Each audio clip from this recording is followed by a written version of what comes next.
Well, I certainly hope this is working. I am testing out going live on my channel for the very first time. I'm not doing anything fancy. I've just got the studio application open in my browser on my Chromebook. So I'm hoping the Chromebook webcam, and the microphone on this Chromebook are actually decent. But I got one person here. That one person is gone. Well, doesn't matter. I just thought I'd give this a try. And as you can see, I'm sitting on the floor next to the TBR shelf. And this is what I call the TBR shelf. I think I refer to it quite often in some of my videos. I'll say, oh, that's over on the TBR shelf. And this is the TBR shelf. It's next to the microwave and the kitchen, as you can see.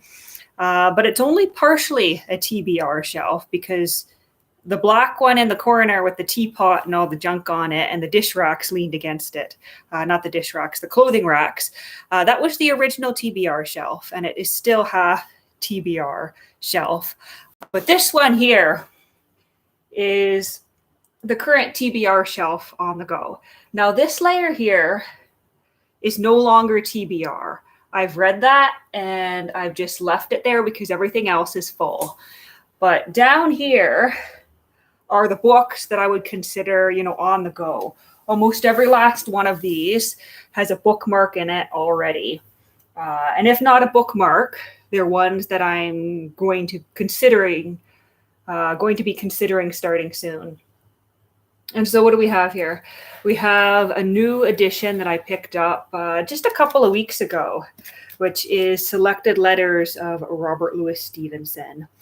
And I'm kind of new to Stevenson. I've read, his major works, but I've not kind of dipped into his lesser known novels.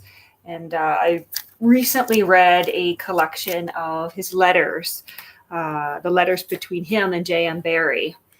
They were both Scottish authors who never met in actual life, but they did write back and forth for a couple of years.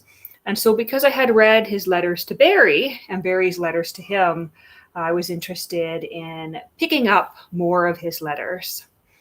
And I'm certainly hoping that you can hear me here because I have no idea. I've never recorded on this Chromebook before. But if there's anyone there, I think I've got 2 viewers. If there's anyone there, do let me know if you can hear and see me properly because I have no idea. You can hear me. That's good. That's good. Because normally I record on my phone, but I thought if I'm live streaming, the Chromebook would be much better. It's propped up here on a footstool. So also on this TBR shelf is one that I have a bookmark in. And this is a collection of essays. Memoirs of Book Collecting by W. Carew Hazlitt. Hello, Gerald. Good to see you. And I've got a bookmark in here, but I had actually previously read halfway through the essay collection. But then I let it sit for so long that I forgot pretty much everything I had read. And so I thought, well, I'll just start over and enjoy them all over again. And I've got one of my favorite bookmarks in here, actually. It's a little bit glossy, so we're getting some reflection. But this is a painting that's housed at the National Gallery here in Ottawa. And it's by a Canadian artist, Parskeva Clark. And it is a self-portrait of her. And you can sort of tell on the bookmark here, but it is a very striking painting. And I just remember sort of turning the corner in the gallery and seeing this striking woman kind of looking you dead in the eye with her elegant hat and her elegant outfit. And so naturally, when I went to the gift shop, I got this bookmark, and it's got a lovely gold tassel here. But I have a bad habit of leaving it in half-finished books. And so this Hazlitt collection is a good one so far, but not one of my favorites. It is on the subject of book collecting. Now, he begins with a history of book collecting, and it's a library discard. So we have all sorts of fun stamps and book plates and stuff. And oh, hi, Sean. Hi, Sean. I didn't know I was doing a live either. I just decided to do it. And so I'm just on the YouTube Studio app here, and we'll see how this works. I'm not fancy like you yet. I don't have StreamYard or anything. But yeah, this is a 1904 collection of essays. And there is an image here of Field Day at Sotheby's. And so that is an auction. There is the frontispiece. So that's on my TBR shelf. I dip into that every now and then. This is a new addition to my TBR shelf fairly recently as well. A J.M. Barrie and McConaughey and JMB. This is one I had picked up because I was once again reading something else, and this particular book came up, and so I thought, well, I better, get a hold of that. It's got a preface by Hugh Walpole there, and it's J.M. Barrie's speeches, published in 1938, and it was published after his death. So it's not a collection of speeches that he put together. It's a collection that someone put together, an editor, after his death. And it's all sorts of different things. He would be invited to speak at prize ceremonies and convocations and that sort of thing. And so the first speech here is a prize giving at Dumfries Academy in 1893. The Stevenson Memorial Meeting, 1896. That's actually the event that was referenced and why I thought, I want to get this collection of speeches. I think it was the Stevenson and Barrie letters where this speech at the Stevenson Memorial Meeting was mentioned, which led me to purchase this particular one. And I've not started reading it yet, but I think I'll be interested to get to the one where he did a speech at the Wolseley High School for Girls. And so there's that. And then what do we have here? Erasmus in Cambridge. This is one that I picked up when I was in Kingston earlier this summer. And once again, it's on the TBR shelf. I haven't touched it yet. University of Toronto Press. And Erasmus is what caught my eye. It's the Cambridge Letters of Erasmus, translated by D.F.S. Thompson. And I had read a bit of the introduction. And the author of the introduction was saying, it's kind of funny that it's Erasmus at Cambridge because he didn't really spend all that long at Cambridge, compared to other places. So we'll check that out. And then this is volume 2 of the Memoirs of Jacques Casanova. Volume 1 is sitting over by the sofa because I'm actively reading that. I was reading that last night, but this is volume 2 of the 2-volume set. And this was a Book Bazaar purchase here in Ottawa. And it's quite a nice set. I've been enjoying it. Of course, it's, expunged a little bit given when it was published. And yeah, 2 volumes. I'm about almost a third to a half of the way through volume 1. I'm going very, very slowly. I think I picked it up in May or something along those lines. And I said, I'm going to do a series of videos on the Memoirs of Casanova. And as often happens, I started that series of videos, took a holiday, got distracted by other books, and it has been sitting on my TBR shelf ever since. But that's okay, because a TBR shelf is, meant to be a TBR shelf. There's no rush to read anything. This one here is another find from my trip to Kingston, Ontario in July. And this is Robert Louis Stevenson, An Inland Voyage, which goes perfectly with my theme of wanting to read some more Robert Louis Stevenson. It unfortunately has a bit of a tear on the cloth of the spine. But it's a really nice edition of it. We've got some maps on the end papers. And if we open it up here, we've got a nice frontispiece. And this is from 1908. And this is, I think, a travel memoir of sorts. And then we have some Edmund Gosse. And I've not really gotten too much into Edmund Gosse yet. Sean, you're watching. You've told me many, many times that he's excellent. And so this is what I picked up in Kingston also. And it is essays on literature. This particular one begins with an essay on George Eliot, which I did read. I've not found the courage to dive into the essay on Henry James yet, which is what is next here.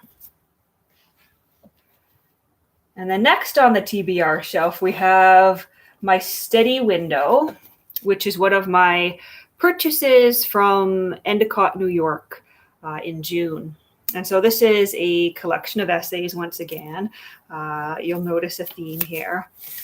And there's a bookmark from the bookshop I purchased it at, the Book Vault, Fine Books Used and Rare, Endicott Book Vault. They don't actually, well, oh no, there's the address on there. If anyone's in New York, 46 Washington Ave in Endicott, New York. But I had read the wonderful first essay in here called My Garden Acquaintance, where he just talks about his garden, and it's very subdued, very, very pleasing to sit through. He's talking about, his father's library and chimney swallows, and I quite enjoyed what I had read of it, and I'm just noticing that my bookmark is not at the end, so I'm not sure I ever finished My Garden Acquaintance. I think it was one of those ones that I was reading maybe on my last day visiting family in New York State, and I think this might have been one of the ones that I packed up into a box and actually mailed back to myself in Ottawa because I bought so many books that I had reached capacity in my suitcase. And so I was able to take them back by car from New York State to my parents' home. But then at my parents' home, I was getting ready to board a train. And there was no way I was going to comfortably be able to take all these books back with me. And so I did put about a half dozen of them into a box and mailed them to myself. And I think I probably pulled this right out of that box and stuck it right on the shelf, and haven't picked it up since. Then we have a book by Anatole France, The Opinions of Jerome Cognard. And this, I think this might have also been, I know it was a recent purchase, but at this point in time, I can't remember whether it was a Kingston purchase or a Book Vault purchase in Endicott. Or perhaps I even purchased it before then. I'm now thinking it might have been a Black Squirrel book purchase in the spring. But it seems to be a novel, or rather it is a novel. And I recall that I grabbed it because Anatole France, of course, is one of those authors who comes up time and time again when you read essay collections of the late 19th, early 20th century. And when an author's name comes up so many times, of course, you're motivated when you see that author to pick them up and to check them out for yourself. And so that's what happened here. And whenever I'm in the mood, whenever I clear the pile of books by the sofa, this one will be one of the next ones up. And then this one is out of place. This one does not belong on the TBR shelf. I think it's just tucked in here because I mailed it back to myself. This was one of the books I took on holiday, and I mailed it back to myself. I probably just took it straight out of the box and stuck it here. When where it really belongs is across the room, probably next to Boswell's Life of Johnson. If I can ever make space there. Perhaps the Gabriel Garcia Marquez needs to be relocated so that everything Boswell and Johnson related can end up on the same shelf together. But this is a tour of the Hebrides with Dr. Johnson by James Boswell. And I'm just having a moment where I'm hoping I pronounced Hebrides properly, because I recall when I was reading it, I mentioned it in a video, and somebody was kind enough to correct my pronunciation. But at this point, I've forgotten whether the pronunciation I just used was the incorrect one I'd been using before, or whether I just used the correct pronunciation I'd been given. I am correct. Good. I'm correct. So I did learn from my error. But as you can see, I enjoyed it quite a bit. I filled it with sticky notes, and I ended up tearing up the sticky notes because that's all I had with me. I didn't have, the proper sized ones because I wanted to mark certain lines I enjoyed, certain passages I might like to return to. And so let's see, what did I mark here? We talked of composition, which was a favorite topic of Dr. Watson's, who first distinguished himself by lectures on rhetoric. Johnson, I advised Chambers and would advise every young male beginning to compose to do it as fast as he can to get a habit of having his mind to start promptly. It is so much more difficult to improve in speed than in accuracy. And so, I flagged that because I thought it was interesting advice. When you're, I suppose, learning to write or learning to compose an essay, or I suppose even learning to, do a booktube video or something like that. Learn to do it quickly and continually do it, no matter how bad or insufficient it may be, until you eventually develop those skills. And I was thinking, in my own work life, that's good advice when it comes to things like reports and briefing notes. Sometimes you just have to dive in and do it and learn to do it quickly. And once you can do it quickly, the skill will come. But I should really revisit this and revisit all my sticky notes, because I think what I meant to do was to do a video on this book, do a review of sorts, and talk about the things I liked and didn't like. And I'm worried now that perhaps it's been far too long and I'm not going to remember enough about it, because let's see, I would have finished this sometime in the end of June or the first week of July. And so that's well over 2 months since I read it. And I'm not sure if it would be wise to try to do a full video on that now. But I'll tuck that back in there for now, even though it doesn't belong here. And then we have 2 volumes of John Ruskin's work. And the other volume of Ruskin is in the bedroom on the desk where I was reading it. But I picked up 3 volumes of the Ruskin when I was down in Endicott, New York. And these are the ones that are in better condition. The volume I started reading, the board is pretty warped, and so that one was the cheaper of the 3. But I was really interested in the other volume that I've started reading. But since they were all together, I couldn't leave them. Oh, hello, Valentia. Good to see you. But I couldn't leave them. And so I got all 3 of them, and I think they're quite beautiful. I especially enjoy the marbling here. And so this one here is Ethics of the Dust, Fiction and Elements of Drawing. So there's 3 works in here, and I especially like that. But marbled end papers. So this one was $14.95. So $14 US dollars and 95 cents. We've got some water damage there, but that doesn't bother me. And this is the one that has kind of a funny title on the inside, and I don't know what I'm getting into. Certainly he was popular in a certain era, but it's called The Ethics of the Dust, 10 Lectures to Little Housewives on the Elements of Crystallization.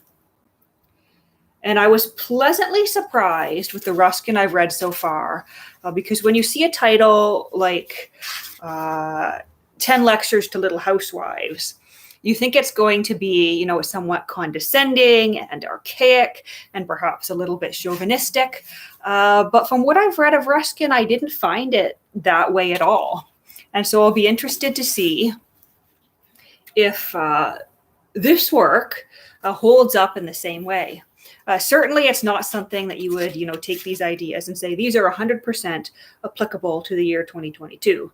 But I think there still are, grains of wisdom, little crystals you can pull out of the works and mull over in today's environment.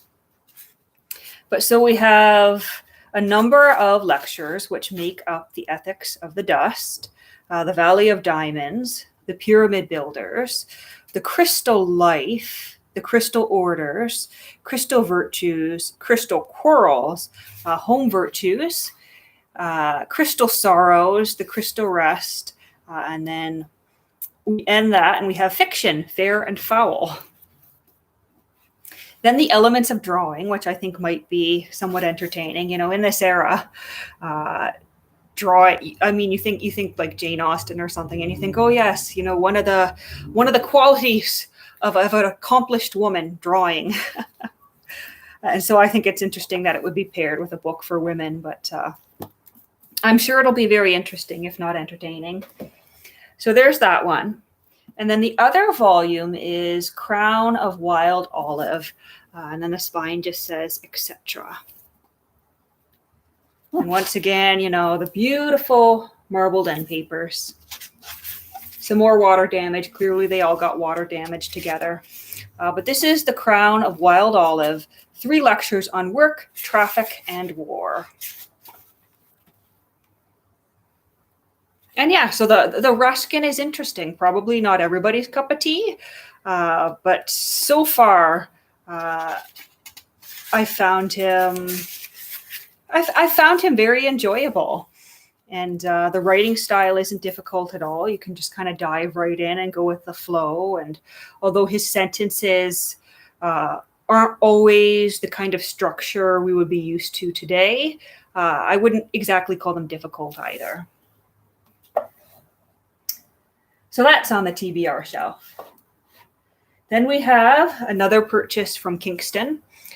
This is the notebook of Malt Lorridge Brigg by Rainer Maria Rilke, the Hogarth Press. Oh, no, I was mistaken. I'm opening this up, and there is a Black Squirrel Books sticker in here. So this is not a Kingston buy. See how coordinated I am and how many books I buy that I forget where I bought them. But this is 1972, so this is a recent publication. First published in 1930, though. And this is a translation.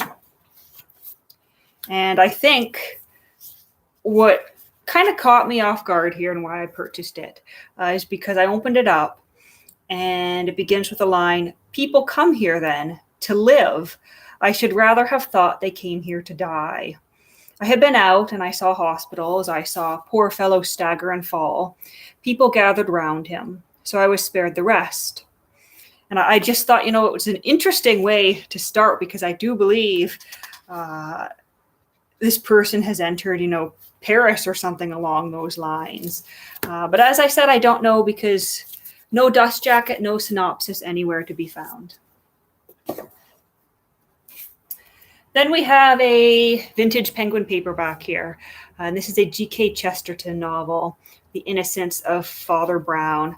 A detective novel. Not read any of G.K. Chesterton's detective novels, or novels of any kind.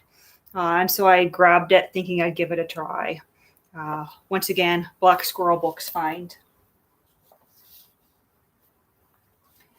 We have something called Confessions of an Immigrant's Daughter. And I think this is a Can-Lit title, Canadian literature, the Reprint Society of Canada Limited.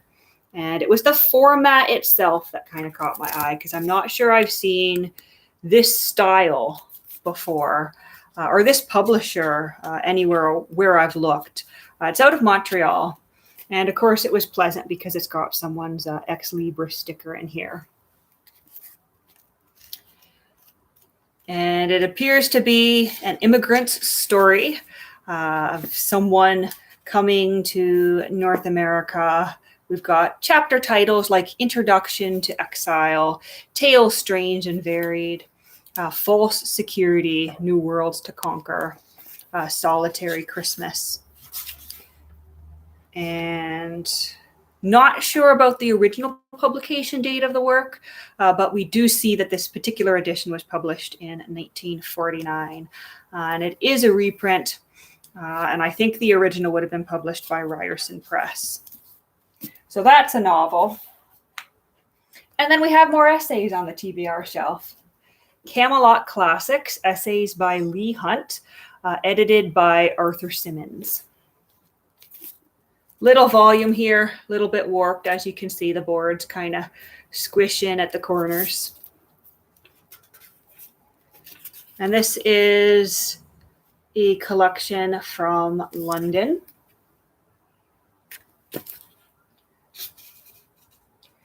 Publisher also located in New York, but London is the bolder of the two. So I would suspect that this is the London printing.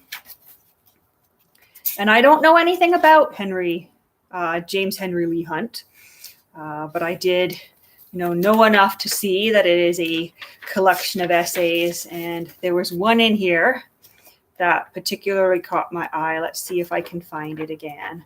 I don't think it was the one titled Deaths of Little Children. Oh, Sean knows Leigh Hunt. See, I don't know anything about Leigh Hunt, but it was the one in the back called My Books that caught my attention. And now I'm remembering for certain that this is one of my Endicott, New York buys. And I think I paid $10, 10 US dollars for it. And it's also kind of charming because we have a list of the publisher's other works available on the back. And then we have a 2-volume Everyman Library set. And it's always fun when you find both volumes together. But this is volume 1 and 2 of Daniel Defoe's A Tour Through England and Wales. And as you'll see by the bookmark, I did start in volume 1. I didn't get very far, though. I think I only made it through the introduction. Because there was a certain point earlier in the summer when I was kind of on the hunt for more travel writing, because I had just read a couple of great travel books, one of them being the Boswell, and the other being up here on the middle of the shelf here, Marcel Arroso's Highway into Spain and Beyond the Pyrenees, which is a 2-volume travel memoir of a journey on foot from Paris to Madrid.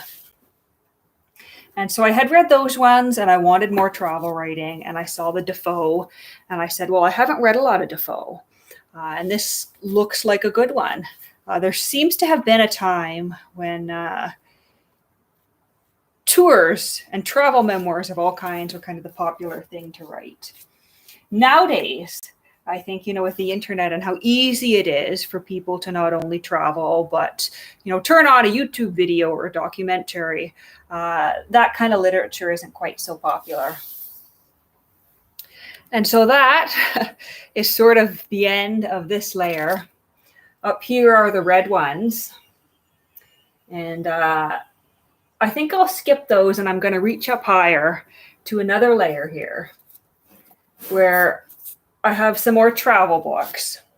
And these I kind of grabbed on a whim from a little free library a couple months ago. Somebody had absolutely stuffed it with kind of mid-20th century travel books.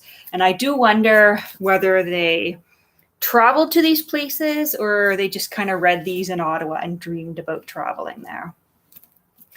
But this battered one is titled The World of Venice by James Morris. And I only took 2 of the travel books because a lot of them didn't interest me. But the one on Venice did. We've got a nice map here on the end papers. And frontispiece that includes pictures of all sorts of boats. And this is Pantheon Books, 1960. And apparently it was written by a reporter who says they primarily reported on contemporary Venice. And what caught my eye is it's not a history book. It's not anything of that sort. It seems to be something very contemporary to the time when it was published. And it kind of walks you through Venice as though you were there yourself. And it's got great photographs in here. And so there's the one on Venice. And then I guess I was in a mood to grab things with a letter V. But this is one on Vermont. And I'm assuming it's the U.S. state of Vermont, which is considerably more closer than Venice. But this one is older. This one is from 1937. And I've never been to Vermont. I don't know if I'll ever go to Vermont. But it was the black and white photographs throughout this one that caught my eye. And I thought, oh, I'd love to just sit and flip through and look at all these photographs. And I'm sure, this was produced back in the day, possibly, with government funding of some sorts, as a motivation for tourists from other states or perhaps other countries, maybe even in Canada, to come and visit. Sort of like the previous version of the tourism ads you see on TV. I don't know if anyone gets these elsewhere in the world, but you turn on traditional TV and you'll see an ad for like the city of Montreal, or to go and visit Maine or Pennsylvania or something like that. But obviously, there was a time when travel books like these were one of the ways that tourism was promoted. And so we'll put those back up there and pull down a few more titles. This is one that I've lost the bookmark to. Oh, The Stones of Venice by Ruskin is a very detailed but great guide to Venice. I will have to keep an eye out for that. And yes, I do love the Everyman title pages as well. And there was a time when I had a whole collection of the Everyman's library, those little vintage pocket editions. But that was one of the things that I made an error of passing on the first time I moved. But what do we have here? We have the Memoirs of Jm Dent. And I think I've lost the bookmark that was in here. I think I ran out of bookmarks, and so I poached the bookmark from this one. But this one has an interesting dedication on the front end paper. To the Reverend George H. McNeil, with the good wishes, with the good wishes of Hugh. Hugh, I can't quite make out the name, but it seems to have an R and an H. 7/4/1933. And I do love to see a good, interesting dedication in the front of a book. And so there is Jm Dent himself. And I quite like the font in this particular book. And I had picked this up out of interest for Dent's life and his involvement in publishing and the book world. So that's a memoir of Jm Dent.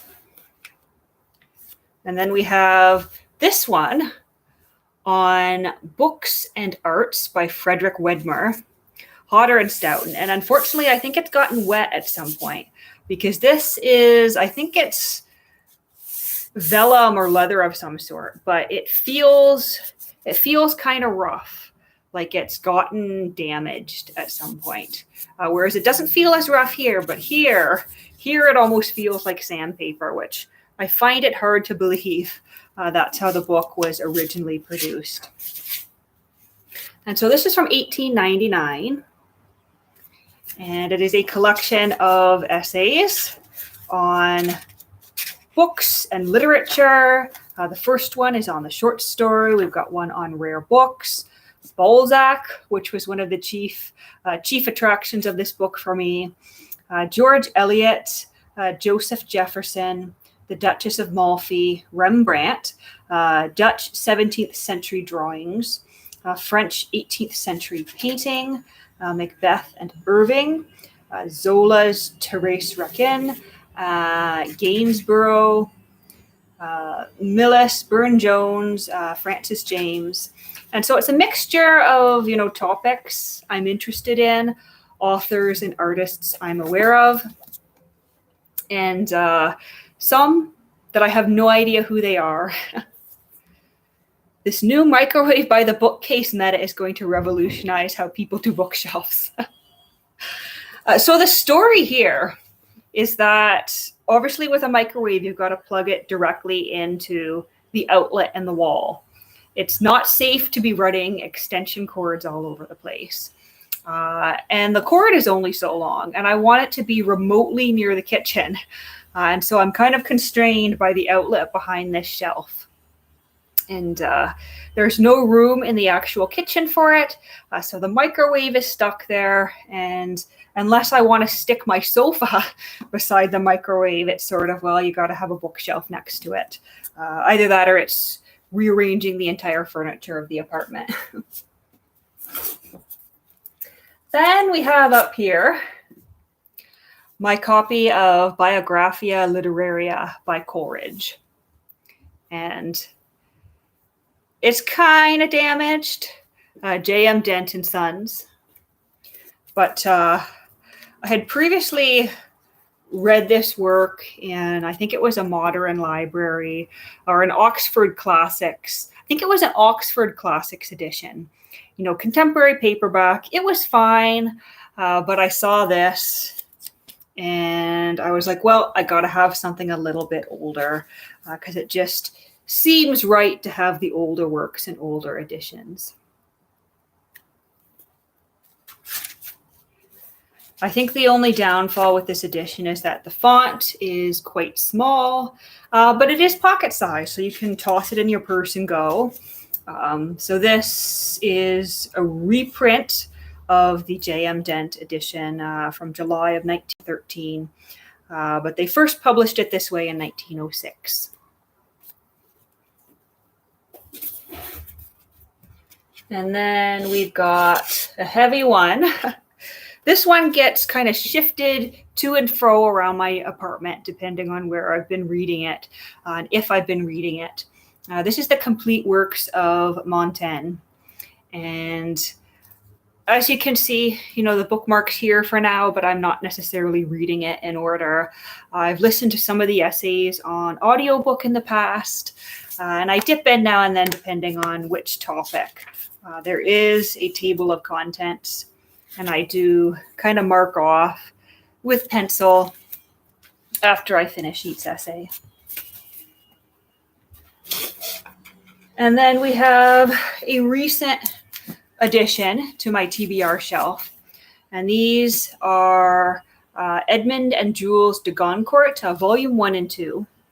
Not their diaries or their journals, but rather excerpts from their journals with a wealth of biographical material put together by an editor. And as you can see, I've been at it again with my sticky notes. I think I had done a video on Volume 1 or part of Volume 1 because I was enjoying it so much. And my bookmark is still in the middle here, but I haven't picked it up in a couple of weeks because I got distracted by other things. And they were writers and literary critics in France in, I think it was the 1800s they were writing.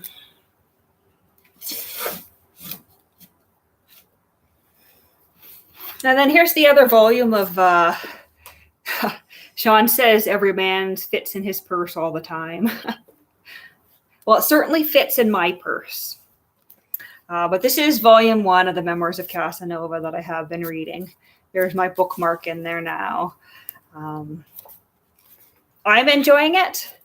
It's not, intellectual reading, as I would call it. You don't get a lot of nourishment out of it, but it is entertaining when you just want something entertaining. And if you don't mind sort of the same patterns of the story repeating themselves over and over again. But I'm enjoying it, and I think it'll be worthwhile once I've read the entire work, just to know its context, because it is something that is referenced time and time again in popular culture and other literature. Oh, Peter the Book Lover asks about how many books do I have? And I think I had, 3 weeks ago I actually counted. And I think at the time it was 749 or something. So bump that up to about 760 at this point. Then what else do we have here? We have Generally Speaking by G.K. Chesterton, collection of essays. And this is one I had purchased 2 weeks ago now. Unfortunately, there's a stain on the back. But this is an elusive volume because I had seen it many, many months ago, probably 6 months ago at Book Bazaar, and it was sitting next to Tremendous Trifles. And on that particular occasion, I only purchased Tremendous Trifles because I hadn't read any of G.K. Chesterton's essays before. And they were selling, this one sold for $10. I think the other one I bought for $15. But I thought, I'm buying a lot of books today. Never read G.K. Chesterton. I'll just buy the Tremendous Trifles. And if I like it, I'll come back and I'll get Generally Speaking. Went away, started reading Tremendous Trifles, greatly enjoyed it. Thought, well, next time I'll pick up Generally Speaking because it'll probably still be there. Because I'd recalled seeing these volumes, sitting on the shelf for months and months and months. They'd possibly been there for years. And I went back. I don't go all that often. I only really go every couple of months, but I went back within a few weeks and realized the entire bookstore had completely been rearranged because it had changed ownership. And so the new owners made a lot of improvements, which I greatly appreciate because it's more organized. The sort of things I like to see are now front and center. They have an entire section of books on books. They've organized their essays out. They've sort of put the older, more interesting books together in one place. You've got your Canadian literature front and center now. But long story short, this book was missing from its place on the shelf. And so I started scouring the different parts of the bookstore looking for it. I thought, well, it's not where it was with all the pocket editions. So perhaps they've moved it to Books on Books. It was not with Books on Books. And so I thought, well, perhaps they've moved it to essays. It was not with essays. And so I checked the general fiction. I checked various places and came to the conclusion that somebody else had purchased it. And I even commented so as I was checking out with my other books. I mentioned, there was a G.K. Chesterton collection of essays that I had seen here, and I thought I might come back for it. But it seems to be gone. And the trouble, too, was I couldn't remember exactly what the title was. I knew that it was red. I knew it looked exactly like my Tremendous Trifles, but I couldn't recall the title, Generally Speaking. And I didn't make a big deal about it. I just casually mentioned it. And the bookseller said, did you check there? I'm like, yeah, I did. Wasn't there. And then, oddly enough, when I went 2 weeks ago, it was suddenly there, front and center on the shelf. And so I have two theories. Either this is a completely different book, and they somehow procured a second copy, or it had gotten misshelved and it was brought back out into the light. But either way, I was glad I found it. And this is the one, I think Sean has talked about the essay in here several times. It's either in this one or in Tremendous Trifles. But he talks about lying in bed and imagining having kind of a giant pencil and being able to draw on the ceiling. But so far, the only thing I've read in this book is his on detective novels, because I'm still dipping in every now and then to the Tremendous Trifles. But perhaps this will be kind of a December read, because there does seem to be an essay in here on Christmas. And let's see, what else do we have up here? we have Essays of Robert Louis Stevenson.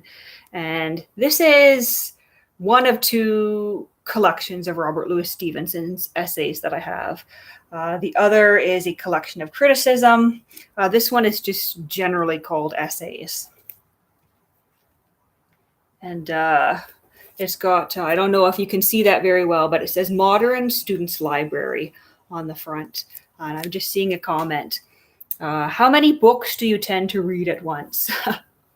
I guess it depends on what you mean read. Reading at once, like in a week, I probably don't pick up more than 2 or 3 books in a given week. But as you can see, like I've got a lot of stuff with bookmarks in, and I dip into whatever I feel like, on that day, on that evening, in that week, without concern really for reaching the end of a book or for, quote, finishing a book. And I enjoy it. It's a very different way of reading for me. I used to be very concerned about, you pick up one book, you read it, and you finish it because you must finish a book. And I used to do Goodreads goals every year. I would, set a goal of 100 books and usually surpass that. And as soon as I finished a book, I'd rush to my phone or my laptop and log into Goodreads and make sure I filled that out and logged the fact that I had read it and made sure I was keeping up with my statistics. And then one day I just decided, you know what, I think I'll read a little bit differently. And I've sort of been doing that ever since. And like I said, I enjoy it. Let's see, let's make sure I've not missed anything in the chat here. Is it difficult to deal with how the ink fades with your older books? So for the most part, I don't think I've ever seen ink fade, like in the physical pages of the book. I think maybe with more sort of contemporary paperbacks, like paperbacks from the 90s and the early 2000s, occasionally I have noticed ink start to fade. And of course, the pages yellow really quickly with those more contemporary paperbacks. But with an older book, the ink isn't going anywhere. The ink is going to stay as black as the day that it was laid down on those pages. It's really more so the binding that you have to be concerned about because it will be affected by the elements. It will fade with sunlight. And that's why what I consider my most valuable books are not out here in the main part of the apartment. In fact, part of the reason this shelf is on this side of the room with all these along the bottom is because it's as far away from the window, which is that way, as possible. And I do have curtains in the bedroom, which I keep closed almost all the time. I'll open them a little bit, in the evening or the early morning before the light of day. But for the most part, I keep those curtains closed to keep that room dark and keep what I consider, my best vintage books properly protected from the sunlight.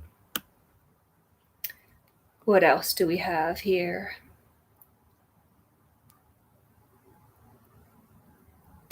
Oh, Peter the Book Lover has a little under 700. That's still a lot of books, but, I almost thought I might have more than, 749 or whatever it was. But at the same time, I thought, well, maybe I don't have that many at all because it can be kind of deceptive until you start counting and you start seeing, just how many it actually comes out to. Yes, it is very liberating to dip into whatever you feel like. And I do prefer Treasure Island as well over Jekyll and Hyde. And Treasure Island, I think I'd read it, in an abridged version when I was growing up. Certainly I'd read it in picture books. I'd seen movie adaptations. I think I had read, an illustrated abridged version growing up.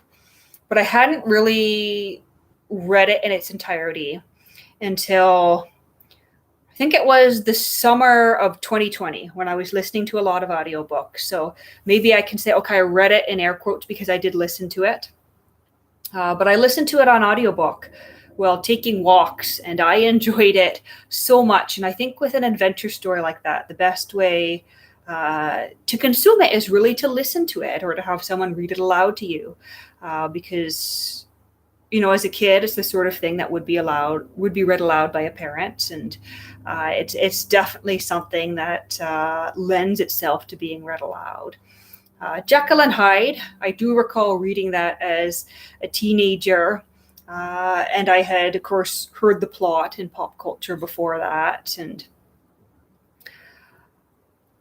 I remember liking it, but I don't recall loving it. I think it sort of brought, a bunch of different references together for me. I understood what it was really about, and I set it aside, and it's one of those works that I don't really feel, inclined to revisit. But back to the Stevenson essays in my lap here. So this one has a nice inscription from Alan S. Moore in September of 1921. As I said, I love when someone has left an inscription in a book. And this one is unfortunately coming apart. But it's still quite sturdy because it's just loose. I can probably, repair that with a little bit of book glue if I so chose. So this is the 1918 printing, Charles Scribner and Son, many editions. Their first edition was 1892. And we have a reference to Dr. Jekyll and Mr. Hyde right in the introduction here. But here are some of our essay titles. Ordered South from 1874, On the Enjoyment of Unpleasant Places, also from 1874. And I have to say I'm quite looking forward to that one because I want to know what he considers an unpleasant place and how he went about enjoying it. Walking Tours, 1876, which also sounds right up my alley, and might possibly have, some relation to his inland voyage. An Apology for Idlers, Walt Whitman. Crabbed Age and Youth, Henry David Thoreau, Samuel Pepys. I'm also a fan of the Diary of Samuel Pepys. Still looking for the perfect edition of Pepys' diary. I do have, a small abridged version in leather, which oddly enough looks like some animal or child took a bite out of the cover. There's like teeth marks or something in the cover, but that's the best I could do for now. But someday I would love to find like that multi-volume, perfectly bound set of Pepys' diary. But for now, what I have will have to do. A Gossip on Romance, The Character of Dogs, A Note on Realism, Old Mortality, College Magazine, Books Which Have Influenced Me, which I think that'll be quite interesting. I always love hearing, how the authors I like have been influenced by the books they've read. So that's essays. You have an illustrated copy of Treasure Island. That is something I've also been on the lookout for because I don't actually own a copy of Treasure Island. And so I would quite like to get something well-bound and nicely illustrated. But I'm not going to rush out and just buy any old thing. And I'm not sure I particularly need an old edition or a new edition. I think it's one of those books where it's not really going to matter to me as long as it's well put together. So we'll pop that back up there. And there is another layer, but if I move to get those, I'm going to be out of camera. But I think if I just go over here for a minute, I can pull some from beside the sofa.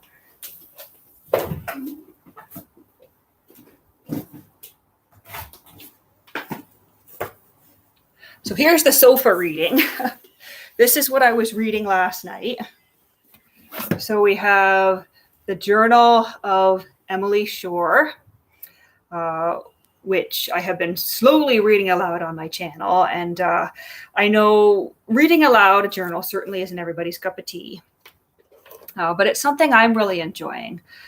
Some of the entries, they're very mundane, they're very boring, but some of them are very interesting, and you really do see her characters start to come through, and It's just interesting to sort of get a window into the life of a British teenager in the 1830s.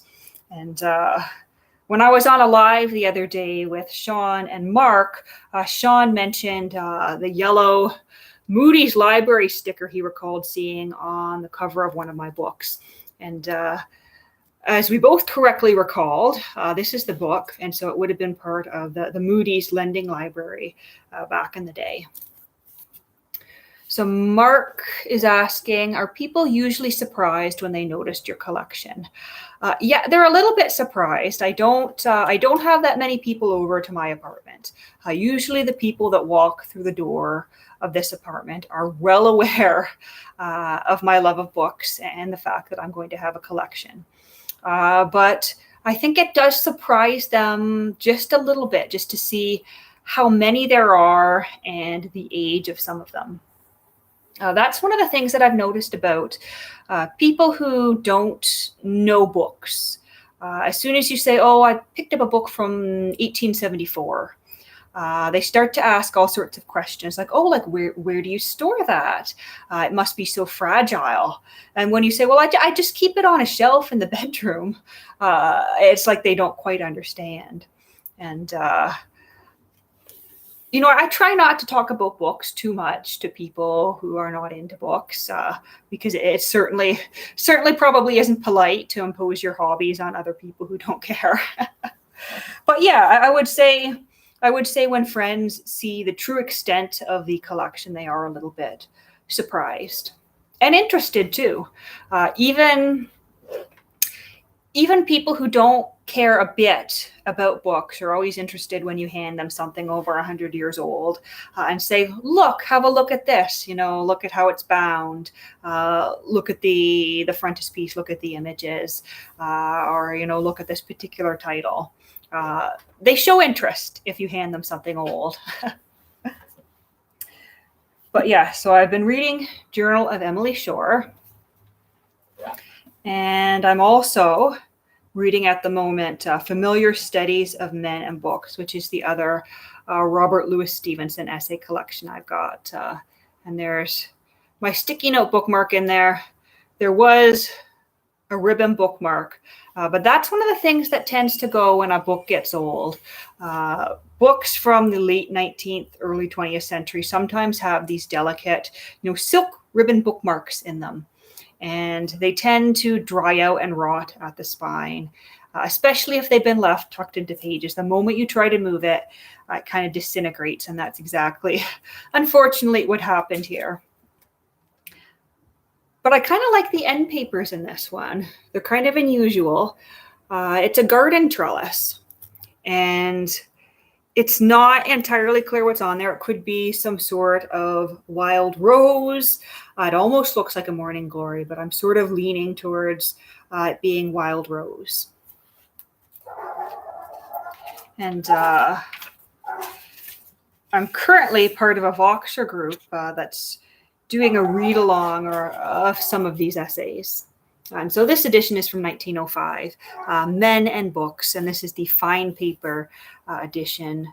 Chatto and Windus, not a publisher I'm familiar with, but it is a beautiful little edition, and it's got gilt edges too. I'm not sure if that's picking up very well, but it does have gold gilt edges.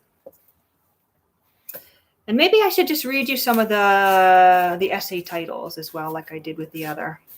I think there's a table of contents in here. Or maybe there's not. There we go. Victor Hugo's Romance. Some aspects of Robert Burns. Walt Whitman. Henry David Thoreau, his character and opinions. Yoshida Tojiro, a name I'm not familiar with. Francois Villon, student poet and housebreaker. Charles of Orleans. Samuel Pepys. Once again, love a good essay on Samuel Pepys. John Knox and Women. And that's it. Just a very slim collection here. And then I have a volume of Addison's Spectator. And so this was a publication from the early 1700s. It was I believe it was a daily. And it really was just sort of, I guess you would call it a literary publication, whatever crossed his mind to write about. And there's Addison himself at the front of the book. Whatever crossed his mind to write about. I think this edition is, this is the 1860 reprinting of Volume 1 of Addison's Spectator. And it's sort of in company and in keeping with another publication called The Tatler. I do have a volume of The Tatler as well. But that's in the bedroom bookcase because that one's bound in leather and it's a little bit older. But he sort of wrote on various subjects. His introductory remarks where he explained, the reason for the creation of this publication. He talks about, clubs and clergymen, letters on masquerades, accounts of various clubs, custom of telling stories of ghosts to children. It's kind of a mishmash, and I like it because it's more or less in line with some of the essay collections written a little bit later that I like to read. They're short, they're articles, but I would call them essays, and it just seems to be whatever topic crossed his mind when he sat down to write that day. Let's see if we can find something interesting here. So on Wednesday, July 4th, I'm not sure what year we're looking at here, but he says, as I was yesterday morning walking with Sir Roger before his house, a country fellow brought him a huge fish, which he told him Mr. William Wimble had caught that very morning, and that he presented it with his service to him, and intended to come and dine with him. At the same time, he delivered a letter, which my friend read to me as soon as the messenger left him. Sir Roger, I desire you to accept of a jack, which is the best I have caught this season. I intend to come and stay with you a week and see how the perch bite in the Black River. I observed with some concern the last time I saw you upon the bowling green that your whip wanted a lash to it. I will bring 6 with me that I twisted last week, which I hope will serve you all the time you are in the country. I have not been out of the saddle for 6 days last past, having been at Eton with Sir John's eldest son. He takes to his learning hugely. I am, sir, your humble servant, Will Wimble.